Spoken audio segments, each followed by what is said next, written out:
Hey everybody, I want to talk to you about the origins of Ghost Knife a little bit here, and exploring some themes that you're going to see a little bit more about. I hope to get some more work done on the voice recording today for the next episode of the Book of Callisto. I want to share some thoughts with you real quick. We're going to be exploring more of sort of choices, ideology, and the concept of how we all kind of came together. That sounds silly.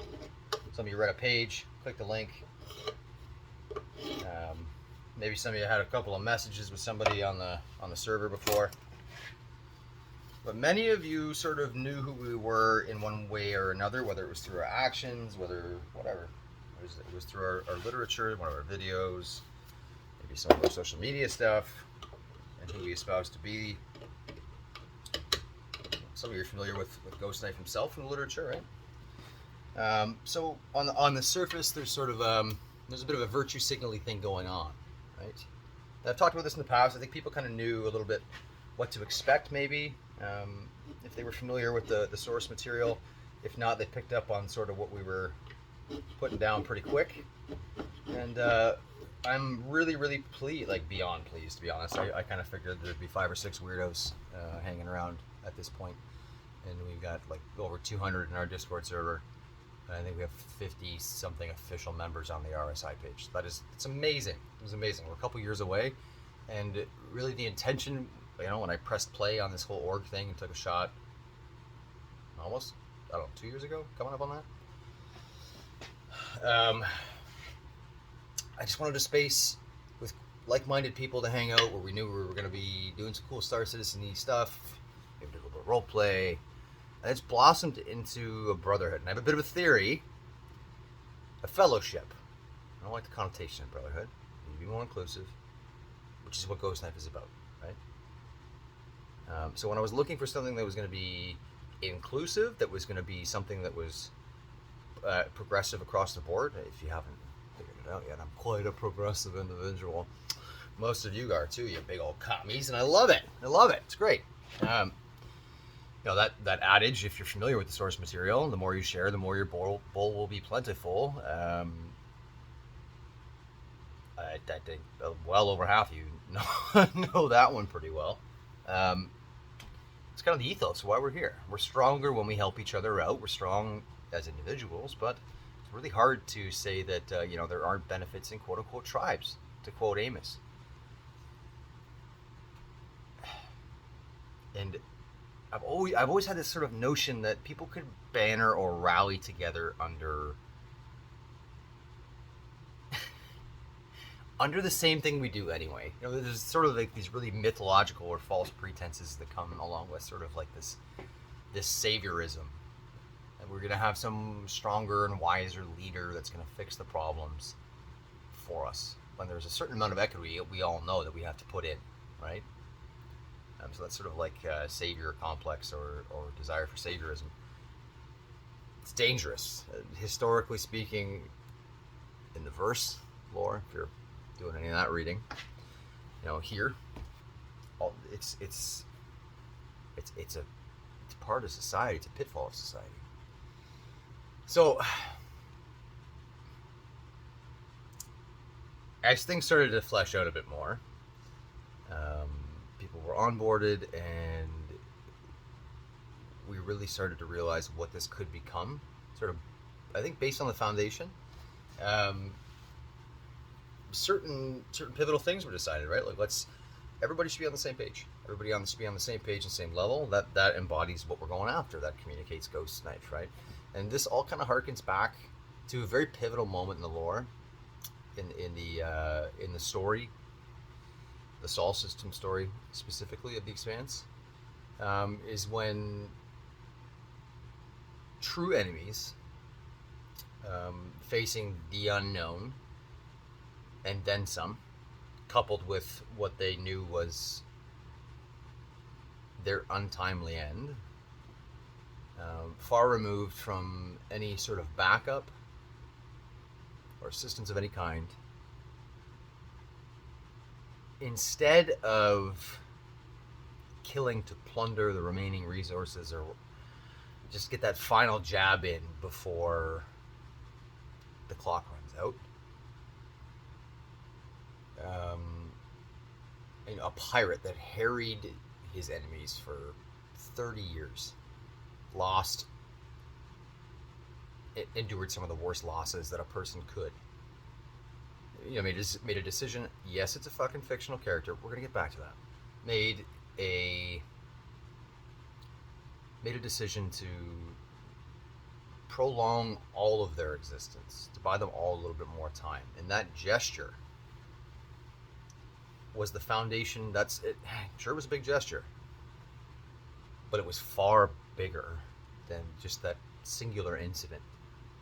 And that sort of is the ethos behind Ghost Knife, right? It was making a decision that was the right fucking call. It was the right call. Objectively, they had a better shot when there was more of them working together. And if that's the only motivation that people need out of the gate, to be better to each other, it's a great foothold, is it not? We have a better shot in the extremest of extremes, in the darkest places, the places so far removed, in pocket fucking universes with alien rules. Yes, it's a fictional story, but why is that something to not espouse towards? And I'm gonna follow it up with American mythology, for instance. The founders, all of these concepts aren't rooted in reality. And here's Canada's no different. There's a lot of looking away that has to occur to be proud of, for instance, in my sake, Canada, being a Canadian. The connotations that come along with that, never mind what happened to yesterday, the last century, the last 2-3 centuries, what's still continuing to occur. And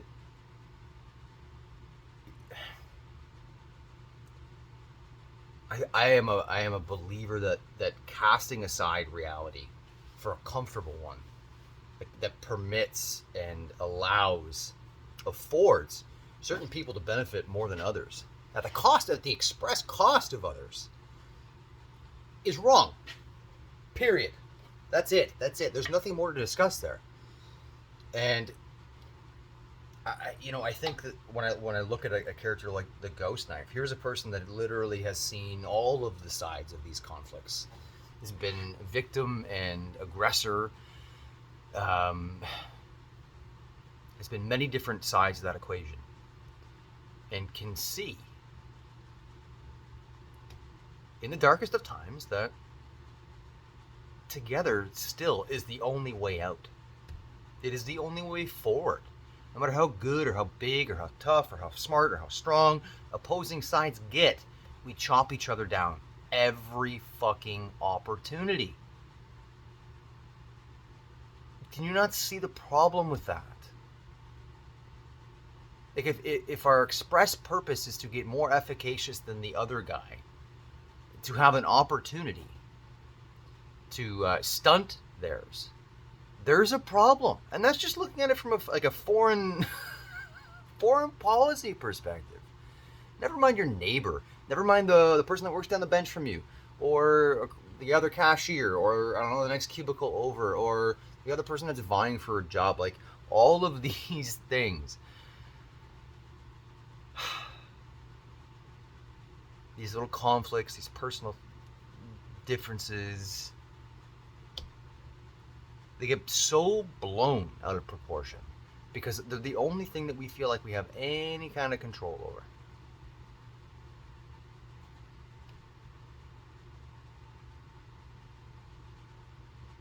And I look at a character like Ghost Knife, a person that took all of the risks. Most of those risks, especially early in his career when he was a pirate, were big ones, and they were illegal. And a lot of the times, the vessels that he harried a lot of them were personally motivated, but the spoils got shared out. So you have to consider, and maybe it does beg the question a little bit, what kind of plunder is acceptable? Is corporate plunder acceptable? These are all things that we're, as a society, going through right now. These are questions that we're going to answer at some point. That's a critical mass. It's just going to happen. It's happened historically, it happened cyclically, and it has happened dozens and dozens of times that we know of. It's going to happen. You know, I used to think that up here in Canada, we were a microcosm of, you know, similar capitalistic democracy. None of that shit gives a fuck about borders. And all of that comes back around too. What is the point, right? When inevitably we were going to be faced with something that is larger than our species. Of course we are. And like, we know this. It's in the pipeline. So maybe a bit of us are recognizing the need for that sort of paradigm. For more of us to hold that sort of view, right? And for us to tolerate less and less and less of the divisive bullshit. Because it does hinder us. It hinders us in the short term. It hinders us in the long term. And ultimately, both sides consent to that sort of, that dance of chance. Because that's what it is.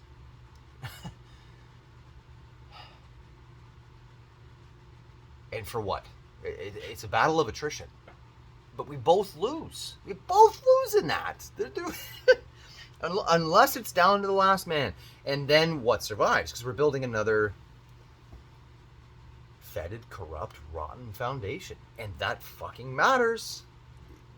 Pick any empire out of a fucking hat and tell me how it didn't matter to that one. And I don't know, we can go do some bath salts together. That sounds like a thing to do. We are no different. And it doesn't matter what little tidbits of comfy, corroborating, cherry-picked fucking details you want to pick out. They're not facts at that point. They're details. They are part of the script, the exculpatory script, that you get to say, nuh-uh, not my fault. And we all do it to an extent. And we got to stop doing it. And that's where I'm going to sign off. Bossman loves you. Thanks for being a ghost knife. Keep being a ghost knife. And I've said it before, I'll say it again. I think the more that we can have these discussions, the more that we can sort of, I don't know, like aspire for the unattainable.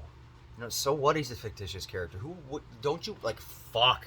I would rather die trying to be a King Arthur, just to pick a random fucking example out of literature, or I don't know, a Luke Skywalker. I would rather die trying to be a Luke Skywalker, or an Obi-Wan. Fuck, how did I not see that? Hello there. I would rather die trying to be an Obi-Wan than trying to be a Donald Trump, than trying to be,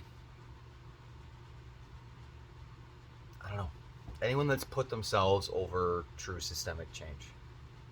And if this lofty ideal is a fictitious character, to me, we're stripping the veneer off at this point. You know, like we know there's a clear, like there's, I don't know. That's enough. You have a great day. Bossman loves you. Oh, you dang Beltoloda.